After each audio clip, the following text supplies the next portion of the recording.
할렐루야. 우리 오늘 함께 나누실 말씀은 마태복음 6장 33절로 34절까지의 말씀입니다. 마태복음 6장 33절로 34절까지의 말씀입니다.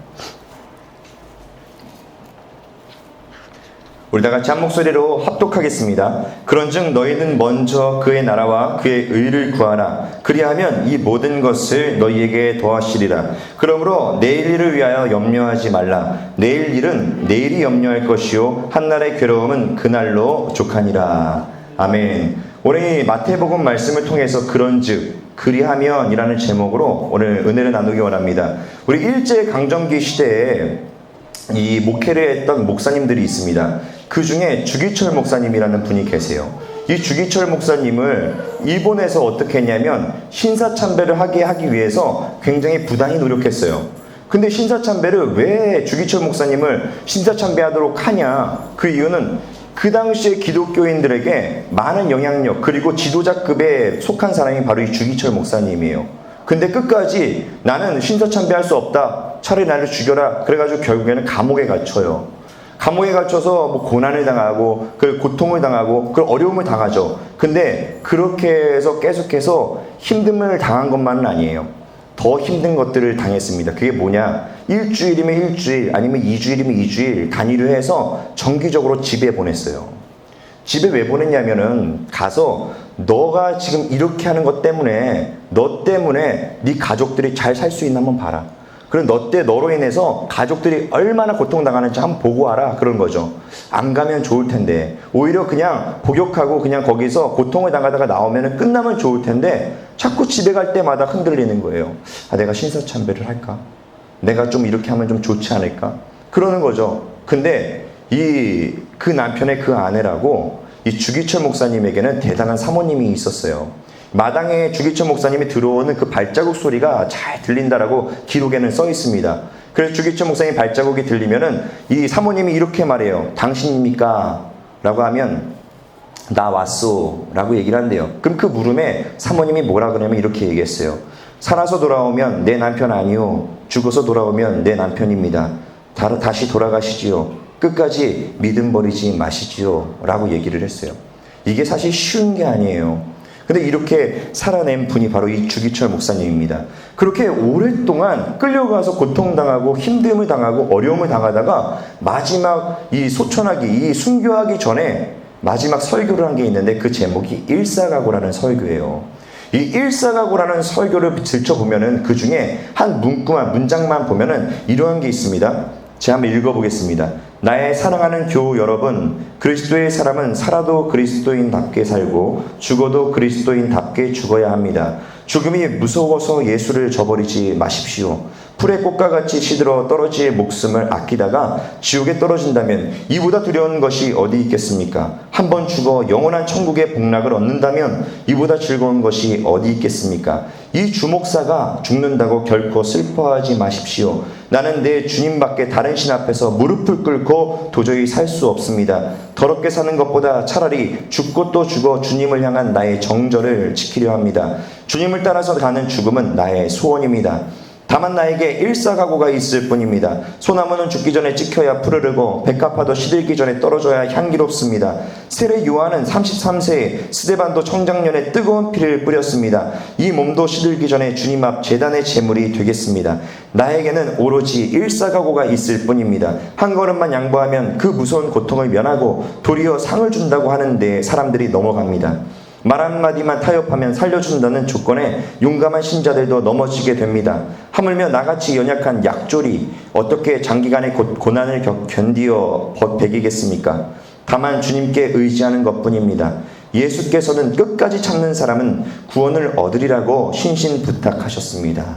이게 바로 이분의 일사각오의 설교의 내용 중에 한 단락이에요. 근데 왜 어떻게 이렇게 할 수가 있을까? 왜냐면요. 사람이 바라보는 방향이, 바라보는 목적지가 분명하면 이렇게 할 수가 있다는 걸 기억하시기 바랍니다. 뭐냐면 우리가 예수 믿는 이유, 그 본질에 대해서 오늘은 좀 잠시 말씀을 드리려고 해요. 우리가 예수 믿는 이유는 가장 첫 번째가 먼저 돼야 될 게 바로 하나님의 나라예요. 이 천국에 대한 소망을 갖지 않으면은 우리는 언제든지 흔들립니다. 우리의 믿음은 어떻게 지켜갑니까? 우리는 축복을 어떻게 받습니까? 우리는 잘 되려면 어떻게 합니까? 우리 형통하려면 어떻게 해야 됩니까? 그 해답이 어디 있냐면 사실상은 천국에 대해서 소망을 두고 가장 우선순위로 두는 게 거기에 답이 있다는 걸 꼭 기억하시기 바랍니다. 말씀은 다 그 방향을 향해서 이야기를 하고 있어요. 우리가 해석을 하기에 자꾸 다른 해석을 하는 것 뿐이지 말씀은요, 잘 된다, 못 된다, 이걸 갖고 거론하지 않고 구원받아라 얘기합니다. 또 하나님의 나라에 대해서 이야기를 하고요. 천국이 얼마나 귀한 것인지도 이야기를 해요. 다 한 방향으로만 얘기하고 있다는 거죠. 근데도 우리는 우리의 형편에 따라, 우리의 처지에 따라서 자꾸 해석을 다르게 하니까 이걸 자꾸 놓치는 경향이 있다는 거예요. 진짜 축복은 어디서 오냐? 바로 천국에 대한 소망을 내 마음 가운데 두고 가장 마지막의 목적지를 그 안에 두고 그 목적을 이루어가는데 최선을 다하면 그러면 다른 것들은 이루어진다는 걸 꼭 기억하시기 바랍니다. 이러한 사람들이 왜 어떻게 지켜가냐? 이러한 사람들이 성경 속에서도 있었어요. 히브리서 11장 35절 말씀에 노란색 글씨만 보면 이렇게 얘기합니다. 어떤 이들은 더 좋은 부활을 얻고자 하여 심한 고문을 받되 구차히 풀려나기를 원하지 아니하였으며, 구차히 풀려나기를 원하지 않았다. 왜냐하면 심한 고문을 당해도 괜찮다라는 거예요. 왜? 천국이 내 안에 소유가 있기 때문에 나는 거길 가기를 원하거든요. 거기가 가장 최종적인 목적지예요. 아무리 잘 살아봐야 그곳에 가지 않으면 안 된다라는 거예요. 근데 왜 더 좋은 부활이냐? 우리는 더 좋은 부활이라고 생각하면 이렇게 생각합니다. 내가 지금 가지고 있는 문제가 해결되는 거, 그게 더 좋은 부활 아니에요. 더 좋은 부활이란 다시 죽었다가 그 다음에 이 세상에서 다시 병을 고쳐서 살아나는 거, 그것도 더 좋은 부활 아니에요. 왜냐하면요, 히스기야도요, 죽을 병에 걸렸다가 하나님께서 15년을 살려줘요. 근데 15년 후에 결국엔 죽잖아요. 우리는 다시 살려줘도, 다시 잘 돼도 실패할 수 있고 죽을 수 있는 인생이에요. 그렇기 때문에 더 좋은 부활이다라고 얘기할 수 없다는 거죠. 지금 성경에서 얘기하고 있는 더 좋은 부활, 이들이 심한 고문을 당하면서도 나는 차라리 죽는 게 낫다라고 얘기하는 이유는 더 좋은 부활, 바로 하나님의 나라, 바로 저 천국이 기다리고 있기 때문에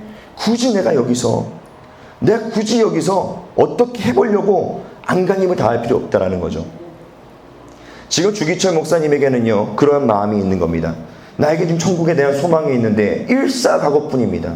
내가 지금 여기서 그냥 죽으면 죽었지, 내가 신사참배할 수 없습니다. 내가 여태까지 이렇게 살다가 하나님한테 범죄해서 내가 천국에 가지 못하고 하나님 나라에 가지 못하고 그러면 내가 지옥에 떨어진다면 나는 헛산 겁니다. 지금 이거나 마찬가지라는 거죠. 성경에서요, 6장 33절 오늘 마태복음서에 이렇게 얘기합니다. 그런즉 너희는 먼저 그의 나라와 그의 의를 구하라. 그리하면 이 모든 것을 너희에게 더하시리라. 이 말씀의 주 요점을 봐야 돼요. 그 요점에 보면 이 전의 말씀에 얘기하기를, 야, 저 산에 있는 저 들에 있는 저 백합화를 봐라. 저 백합화는 하나님이 그냥 잎 피시는데도 저렇게 아름답다. 야, 저 새들을 봐라. 저 새들은 어디에 들쌈도 안 하고 어디에서 뭔가 일도 안 하는데 먹여 살린다. 하물며 너일까 보냐. 먼저 그의 나라와 그의 의를 구하라. 이렇게 얘기하는 게 바로 이 말씀이에요.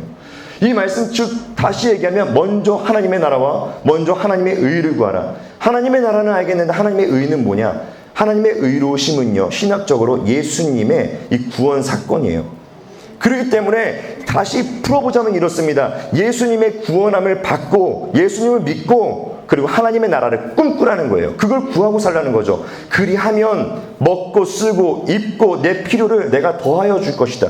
덤으로 준다는 거죠. 기억하시기 바랍니다. 그렇기 때문에 하나님의 나라가 내 안에 소유가 되지 않으면 그 다음 거는 이루어지기가 너무 어려운 거예요. 왜냐하면 이 말씀 다음 절에 이렇게 얘기합니다. 그러므로 내일 일을 위하여 염려하지 말라. 염려하지 말라라는 대상이 있어요. 하나님의 나라와 하나님의 의를 구하는 사람. 그 사람은 그 다음 거 걱정하지 마라. 더하여질 거다. 또한 염려하지 말아라. 오늘의 있을 일은 오늘로 끝나고 내일 있을 일은 아직 오지도 않았어. 그걸 걱정하지 마. 이게 바로 하나님의 의도라는 걸 꼭 기억하시기 바랍니다. 하나님이 우리에게 계속 말씀하시는 게 하나님의 나라, 천국, 그 소망에 대해서 이야기하고 있다는 걸 꼭 기억하시기 바랍니다. 바울이 회당에서 석 달 동안 3개월 동안이나 강론하고 그리고 가르친 게 있습니다. 그게 뭐냐? 하나님의 나라. 우리는 바울 그러면은 다른 거에 대해서 엄청 많이 기억해요. 뭐 바울은 목회자로서 일을 했다. 하나도 안 중요해요. 그게 왜 중요하죠? 하나도 안 중요합니다. 일을 하건 말건 그거는 자기 선택이에요. 바울이 이랬으니까 나도 이래야지.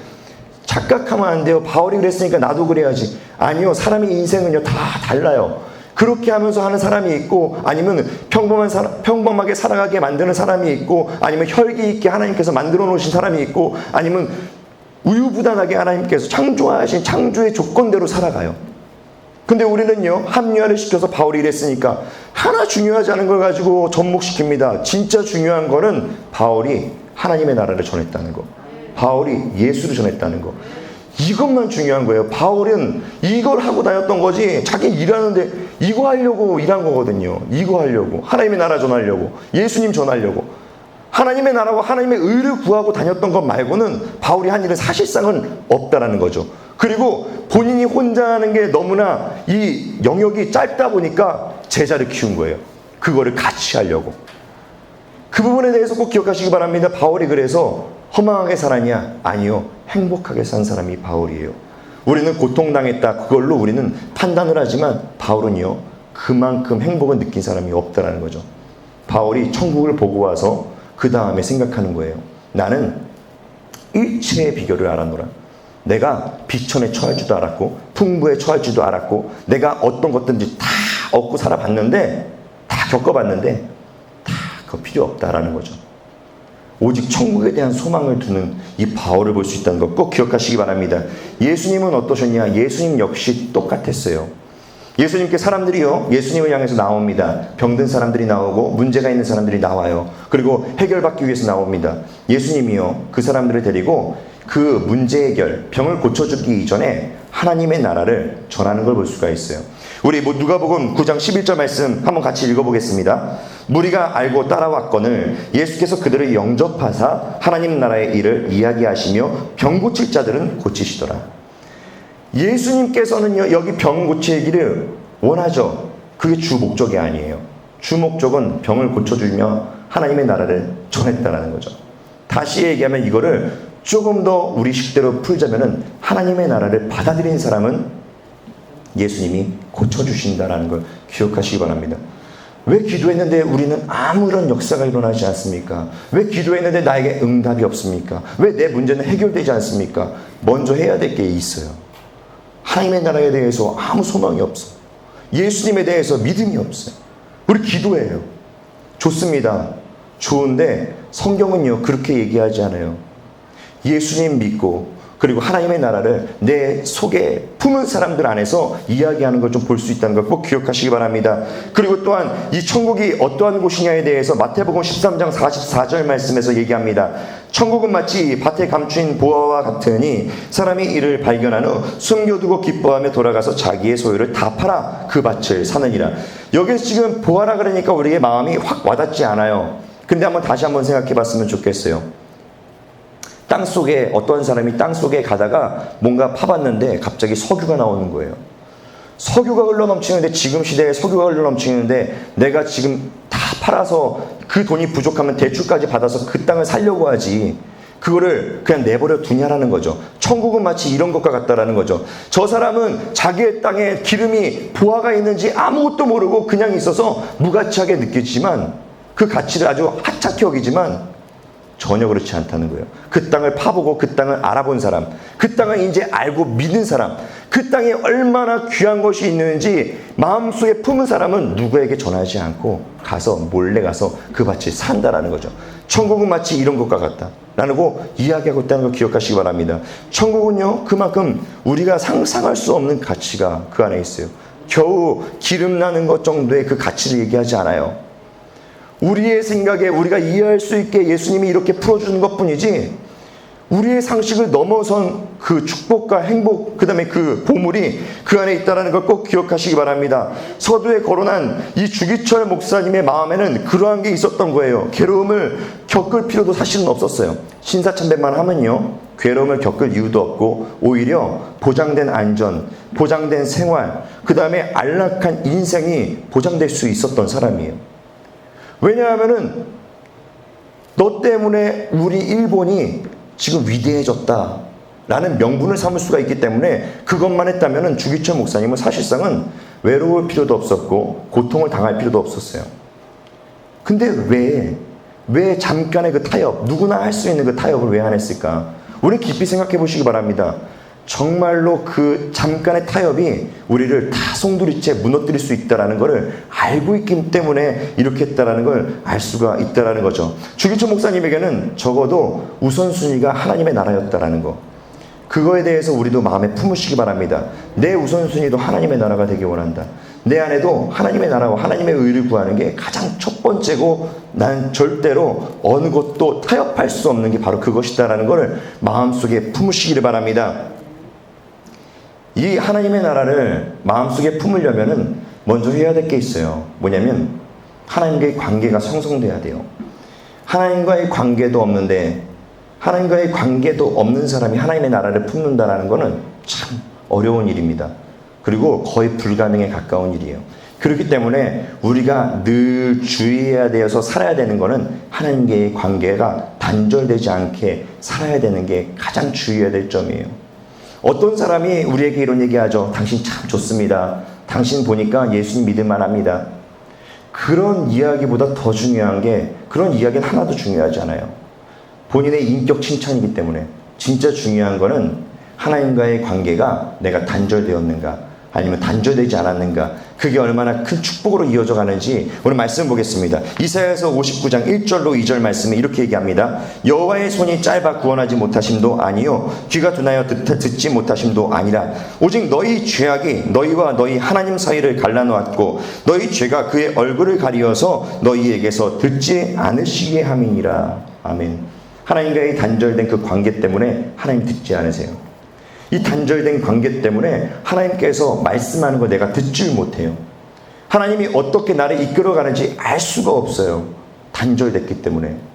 우리가 이거에 대해서 주의하지 않으면, 여기에 대해서 경계하지 않으면 언제든지 금방 단절될 수 있다는 거죠.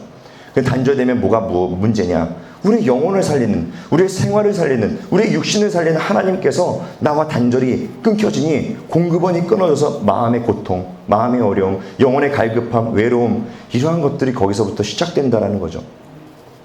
우리는 꼭 깨달으시기 바랍니다. 하나님께서는요, 우리에게 함께하기 원하고 날마다 함께 동행하길 원한다라는 거예요. 그렇기 때문에 주기철 목사님이 일사각오라는 그 각오로 살라는 거예요. 그리스도인답게. 그리스도인답게라는 거는 바로 작은 예수처럼 하나님 닮아가며 하나님과 늘 끈끈하게 저 천국을 바라보며 소망을 갖고 살라는 걸 기억하시기 바랍니다. 근데 반면에 어쩔 수 없이 타협했던 이 목사님도 계세요. 누구냐면 우리가 알고 있는 분도 있겠지만 한경직 목사님이란 분이에요. 신사참배를 했죠. 이분이 우리나라에서, 아니 세계적으로 존경받는 그러한 목회자입니다. 근데 이분이 신사참배를 했어요.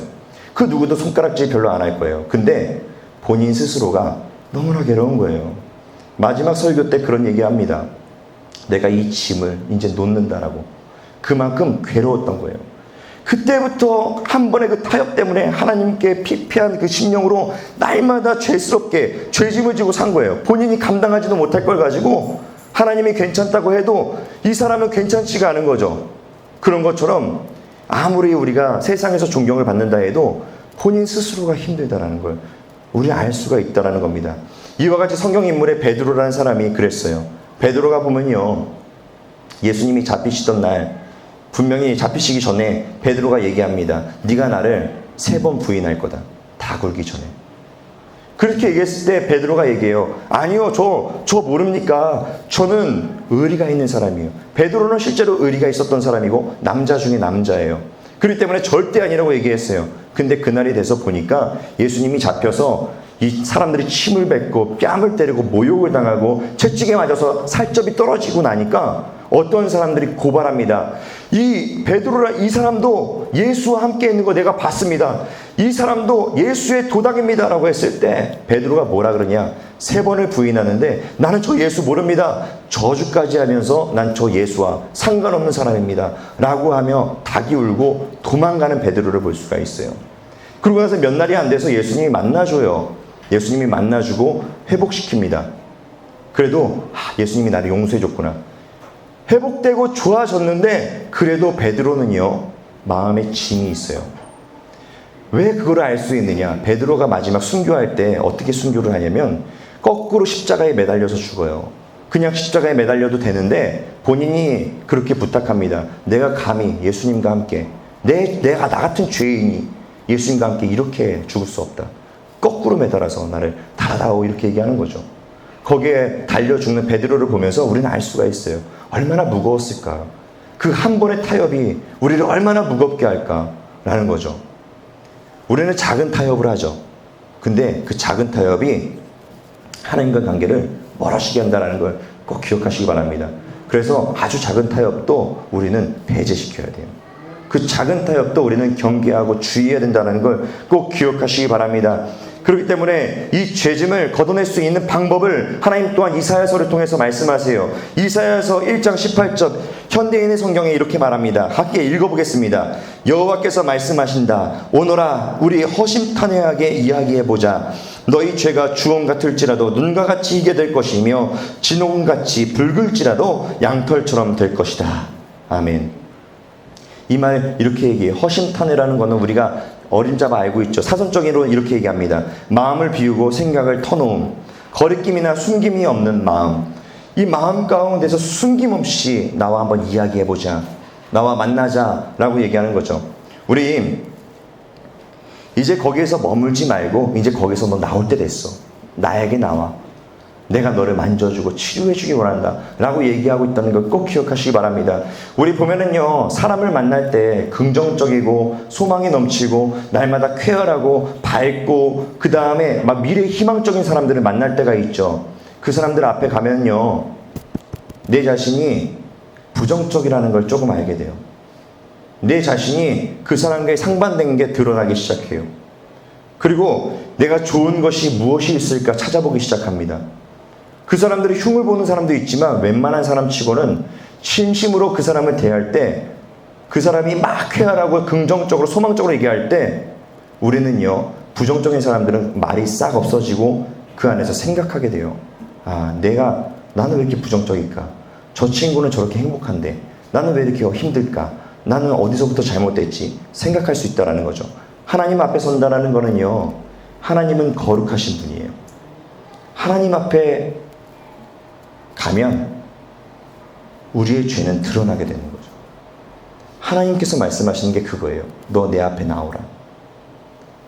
너의 죄악이 드러날 것이다. 이거를 단순하게 얘기했다는 거예요. 그리고 얘기하기를 허심탄회하게 마음을 터놓고 너 있는 것 전부 다 털어놔서 이제 이야기해보자. 이걸 바로 회개라고 해요. 허심탄회하게 하나님 앞에서 회개하는 거예요. 우리는 스스로 이러한 기도 많이 해요. 하나님 죄송합니다. 이거 죄송합니다. 저거 죄송합니다. 내가 이거 잘못했습니다. 저거 잘못했습니다. 근데 마음이 시원하지가 않죠. 그 이유는 뭐냐? 하나님 앞에 안 섰기 때문에 그래요. 하나님과의 관계가 단절되어 있는데, 하나님 멀리 있는 것 같은데, 하나님 앞에 가지 않은 것 같은데, 우리는 계속해서 회개한다 치고 담배 핀 거 죄송합니다. 술 먹은 거 죄송합니다. 내가 잘못된 생각한 거 죄송합니다. 이러한 것들로 회개라고 생각하고 우리는 회복되기 원한다는 거죠. 하나님 말씀하시는 거는 여호와께서 말씀하신다. 오너라. 오너라가 빠졌어요. 하나님의 나라와 하나님의 의를 구하라. 하나님을 먼저 구하라. 하나님이 이 앞에 계셔야 모든 것들이 이루어진다는 거죠. 어디서든지 우리를 지켜보고 계시지만 나와의 친밀한 관계가 있은 후에 그게 가장 첫 번째라는 걸 꼭 기억하시기 바랍니다. 그게 있어야 우리 가운데 천국에 대한 소망이 그제서야 생겨요. 나는 천국에 대한 소망이 없는데 묵상해 보셔야 돼요. 내가 하나님과의 관계가 어떻지? 단순한 거예요. 내가 왜 이러지가 아닙니다. 그걸 얘기하고 싶은 게 아니라 나는 하나님과의 관계가 단절되어 있나? 나는 하나님과의 관계가 친밀한가? 이 부분이 중요점이 있다는 거 꼭 기억하시기 바랍니다. 이렇게 회복이 일어나는 것은 바로 회개를 통해서, 하나님과의 허심탄회한 대화를 통해서 우리의 알지 못하는 어두움, 알지 못하는 힘듦, 알지 못하는 외로움은 거기서 해결된다는 걸 꼭 기억하시기 바랍니다. 하나님과의 이 허심탄회한 그 회개를 통해서 하나님과의 관계의 회복이 일어나고, 그리고 삶의 회복이 일어나면 하나님께서 이루어 가시는 축복이 우리에게 넘쳐난다는 걸 믿으시기 바랍니다. 말씀에서요, 이사야서 58장 11절 말씀 우리 함께 읽어보겠습니다. 여호와가 너를 항상 인도하며 메마른 곳에서도 네 영혼을 만족하게 하며 네 뼈를 견고하게 하리니 너는 물된 동산 같겠고 물이 끊어지지 아니하는 샘 같을 것이라. 아멘. 그렇게 관계가 되어지고 내 사람이다, 너 나와 함께하자, 함께 동행하는 사람은 얘기하기를 여호와가 너를 항상 인도하며 나를 항상 인도하는데 어떻게 인도하냐? 물된 동산 같게 하겠다라는 거죠. 그렇게 물된 동산은 물이 끊어지지 않고 부족함 없고 계속 필요를 채우며 어려움을 극복해 나갈 수 있게 만드는 게 바로 여기에 비밀이 있다는 걸 꼭 기억하시기 바랍니다. 똑같이 시편 1편 1절로 3절에서도 똑같은 말씀합니다. 우리 함께 보겠습니다. 복 있는 사람은 시냇가에 심은 나무가 철을 따라 열매를 맺으며 그 잎사귀가 마르지 아니함 같으니 그가 하는 모든 일이 다 형통하리로다. 복 있는 사람은 시냇가에 심은 나무와 같다, 물된 동산 같다, 똑같은 거예요. 근데 어떠한 사람이 오직 여호와의 율법을 즐거워하여 그의 율법을 주야로 묵상하는도다. 그러한 사람, 하나님과의 관계심이 친밀한 사람, 하나님과 늘 함께 동행하는 사람, 하나님을 의지해 사는 사람, 하나님을 느끼는 사람, 하나님을 알아가는 사람, 거기에 포커스를 맞춘 사람, 그 사람들이 바로 복된 사람이다 라고 성경은 이야기합니다. 그 복된 사람은 물된 동산 같고 시냇가에 심기운 나무처럼 마르지 않고 형통하고 잘 되어지고 부족함 없고 넘치는 행복 안에 살 것이다 라고 성경은 이야기하고 있다는 걸 꼭 믿으시기 바랍니다. 우리 다 그런 분들 되셨으면 좋겠어요. 저를 포함해서 모든 분들이 하나님과 함께 동행함으로 우리가 다 그렇게 살아가시기 바랍니다. 우리 다른 것들로 채우려고 할 때가 많아요. 뭐 이걸로 저걸로. 제가 그 자세한 건 얘기 안 해도 다 묵상해보면 나올 거라 봅니다. 내가 채우려고 하는 게 무엇일까? 절대 채워지지 않는 걸로 채우려고 하는 우리의 욕구를 볼 수 있다는 거죠.